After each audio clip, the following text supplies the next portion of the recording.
The 1999 P Connecticut State Quarter remains one of the most searched state quarters today because of its history, beautiful design, rare mint errors, and strong auction prices. Many people still ignore these coins during daily spending, but collectors continue checking them carefully, hoping to find the next valuable discovery worth hundreds, thousands, or maybe even more. Philadelphia produced hundreds of millions of Connecticut quarters in 1999, but only a tiny number survived in top condition or with major mint mistakes. The biggest reason this coin became famous is because of rare mint errors. Error coins happen when something goes wrong during the minting process. Some errors are small and only worth a few dollars. Others are extremely rare and can bring huge prices from collectors. One of the rarest and most valuable errors connected to the 1999 Connecticut Quarter is the experimental planchet error. During preparation for the Sacagawea dollar release, the mint tested different metal mixtures for new coins. Some state quarters were accidentally struck on these special test blanks instead of regular quarter planchets. These coins often show unusual gold or brass color instead of normal silver color. Experts believe only a very small number escaped the mint. Some examples sold for over $4,000, while others reached nearly $10,000 depending on condition and certification. These experimental planchet coins became mysterious because nobody knows exactly how many exist. Some collectors believe a few are still hidden in circulation today. The weight of these coins is also different from normal quarters. A regular quarter weighs about 5.67 grams, but experimental pieces may weigh slightly more. That is why serious collectors use digital scales when checking coins. Another valuable error is the missing clad layer error. Normal quarters contain layers of nickel and copper bonded together. Sometimes one outer layer is missing during production. When this happens, the coin may appear reddish or copper-colored on one side. These coins also weigh less than normal quarters. Depending on condition, missing clad layer Connecticut quarters have sold for hundreds of dollars. Some strong examples reached prices between $300 and $650. Off-center strike errors are also popular. These happen when the coin blank is not placed correctly inside the striking machine. Part of the design may be missing because the strike happened away from the center. If the date and mint mark are still visible, collectors usually pay much more. Strong off-center Connecticut quarters sometimes sell for several $100s depending on how dramatic the error looks. Double strike and multi-strike errors are another exciting variety. These coins are struck more than once before leaving the press. The extra strikes create overlapping images and strange designs that look very unusual. Some multi-struck Connecticut quarters sold for more than $500 because collectors love dramatic mint mistakes. Collectors also search for broad strike errors. A broad strike happens when the retaining collar fails during striking. The coin spreads outward and becomes wider than normal. These coins look different from regular quarters and can bring strong prices depending on condition. Die cracks are another important variety. Coin dies are used repeatedly during production, and over time they can crack. When this happens, raised lines appear on the coin's surface. Small die cracks may only add a little value, but large dramatic cracks are much more desirable. Some collectors enjoy finding unusual die break patterns because every cracked die error can look different. Die cuts are another form of die damage. A cud forms when part of the die breaks away completely.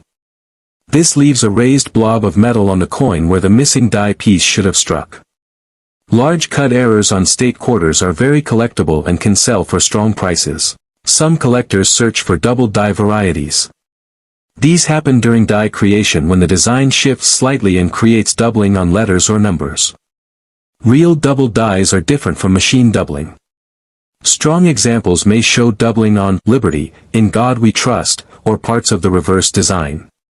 While many doubled coins are minor, stronger examples can attract good collector demand. Rotated die errors are another interesting mistake. Normally when you flip a U.S. coin top to bottom, the reverse appears straight. On rotated die coins, the reverse appears turned at an unusual angle. Small rotations may not bring large value, but major rotations close to 180 degrees can become highly collectible. Some people also search for clipped planchet errors. These happen when the blank is cut incorrectly before striking. A curved piece of the coin may be missing from the edge. Real clipped planchet errors show smooth curved missing areas and can sell for good money depending on size and condition. Many beginners mistake damage for real mint errors. Scratches, dents, heat damage, and machine damage after the coin leaves the mint usually do not add value. Dryer coins are a common example. These coins become thin and damaged after getting stuck inside machines. Some people think they found rare errors, but experienced collectors can quickly tell the difference. Color is very important when checking 1999 P Connecticut quarters. Normal quarters have a silver appearance with a visible copper stripe along the edge. Experimental pieces or missing clad layer errors may show unusual colors. However, plated novelty coins also exist. Some companies plated normal state quarters with gold color and sold them on television or in collector sets. These plated coins are not rare and usually carry very little extra value. Condition is one of the biggest factors affecting value. Collectors use grading scales to judge coins. Coins with heavy wear receive low grades. Coins with sharp details and little wear receive higher grades. Mint state coins are uncirculated examples with no wear from circulation. The higher the mint state grade, the rarer the coin becomes. A 1999 P Connecticut quarter in MS63 or MS64 condition may only sell for a small premium. But coins graded MS67 or MS68 become much rarer. Tiny marks, weak luster, or poor eye appeal can lower the grade quickly. Because so many state quarters entered circulation, finding flawless examples became difficult. Professional grading companies like PCGS and NGC authenticate coins and place them inside protective holders. Certified coins usually sell for higher prices because buyers trust the grade and authenticity. Many expensive Connecticut quarters sold through major auction companies after receiving high grades. Some auction prices surprised many collectors. Perfect or nearly perfect Connecticut quarters have sold for several $1,000s. Experimental planchet pieces reached prices above $4,000. Dramatic mint errors with strong eye appeal also sold for hundreds or even thousands depending on rarity. The popularity of state quarters helped increase interest in coin collecting across America. Many children and adults started collecting quarters from each state during the early 2000s. Because of this, state quarter errors became very popular among collectors. The Connecticut quarter remains important because it came from the first year of the program. First-year coins often receive stronger collector attention. The historical charter oak design also adds extra interest because it connects the coin to early American history. Collectors often search bank rolls looking for valuable state quarters. Some buy boxes of quarters from banks and examine every coin carefully.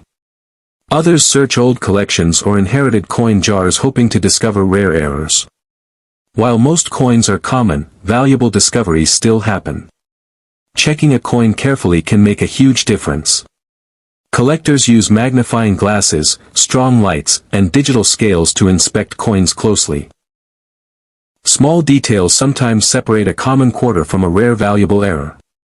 The edge of the coin should also be checked carefully.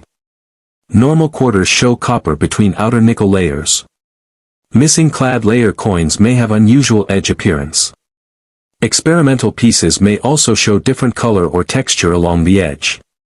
Many collectors enjoy error coins because every mistake tells part of the minting story.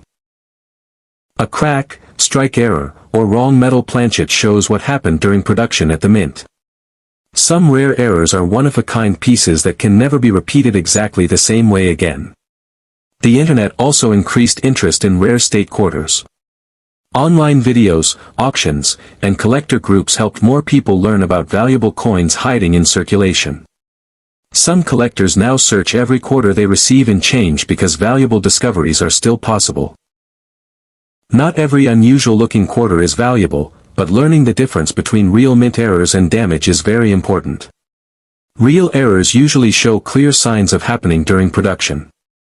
Damage after circulation often looks rough, scratched, bent, or uneven. Collectors also recommend avoiding cleaning coins. Cleaning can damage surfaces and lower value greatly. Even rare coins may lose collector interest if harshly cleaned. The 1999 P Connecticut State Quarter remains one of the most searched state quarters today because of its history, beautiful design, rare mint errors, and strong auction prices. Many people still ignore these coins during daily spending, but collectors continue checking them carefully, hoping to find the next valuable discovery worth hundreds, thousands, or maybe even more.